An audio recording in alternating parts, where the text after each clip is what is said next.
It's 2 a.m. Steve is watching another video on how to boost testosterone. When I watch one more video, I'm going to be like an alpha male, 1,000 nanograms. But Steve, you do realize that when you stay up past your bedtime and watch these videos, you decrease your testosterone because you're missing out on your sleep. But I can't sleep, so I should play some video games to relax myself. Steve proceeds to play till 7 a.m. in the morning and wakes up at 2 p.m.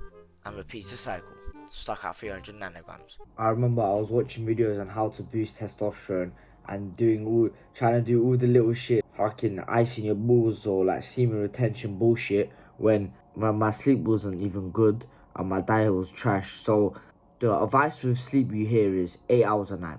That shit is too vague. First of all, is it 8 hours in bed or is it 8 hours in sleep? Because 8 hours of bed does not mean 8 hours of sleep. Me, myself, I have a deviated septum and I can't fix it until I'm 18. So that means my quality of sleep is a lot worse than the average man. And I would see 8 hours a night, yeah, I'll go to bed for 8 hours with my deviated septum. Plus, I have a very sensitive nose to like sudden changes in weather.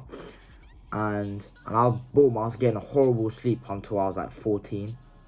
And then I had to get some nose spray just to fix it. And not fix it, increase my quality of sleep. So yeah, and my diet was filled with chicken, not like the fatty ones, like breast, some rice, maybe some couple of eggs, that saved it, maybe some fruits, that's it. It's like the bodybuilding diet. Oh yeah, don't forget about tuna, because tuna is cool in it. I'd always eat those kind of foods because I thought I was a bodybuilder, I'm gonna get so big.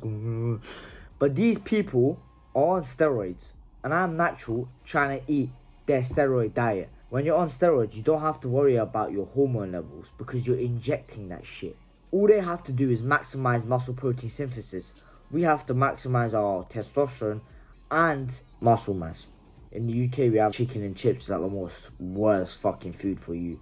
Fried in the most garbage oils. It's just fucking like chicken and chips and some shit sauce. Yeah, diet was not good.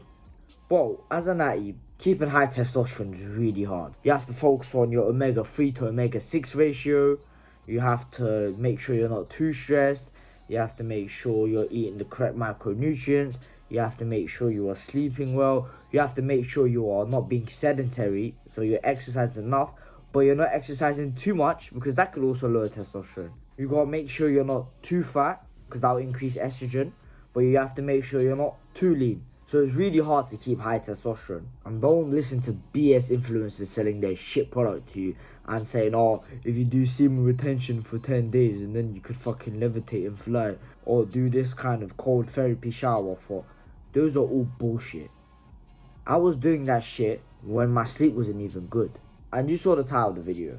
You want to know the best food for testosterone production. So before that, let's explain how testosterone starts. It starts from cholesterol.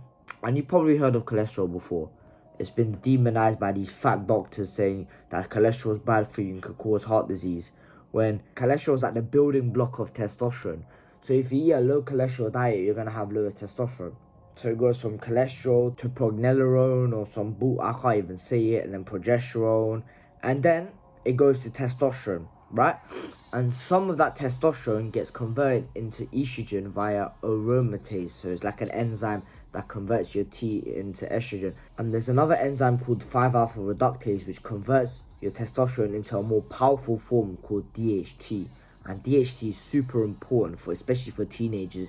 DHT is probably about 5 times as powerful as testosterone. Now, if I'm being honest, there's not one magical food that will boost your testosterone by 400%. But there's a couple of foods that you need to keep in your diet. So, I'm going to give you a couple. Number one's eggs. Like I said, eggs start from cholesterol, and eggs have a shit ton of cholesterol. They have some vitamin D, they have omega-3, they have selenium, they have choline. Choline is super important. It has some zinc. Aim for at least 4 eggs a day. That will change your life. Second is any kind of red meat. You can't have your zinc requirement if you don't eat any red meat. And zinc is the most important mineral for testosterone. So make sure you're eating some kind of red meat. Chicken is not enough, especially chicken breast. That has 0 zinc in it, so you have to be eating red meat. Red meat and eggs are pretty much 90% of all your nutrients done. Number 3 is avocado. Avocado is high in fat, high in boron, and you can't find boron in meats. So you need to be eating foods high in boron. But I recommend avocado because it's also high in magnesium. Number 4 is fatty fish.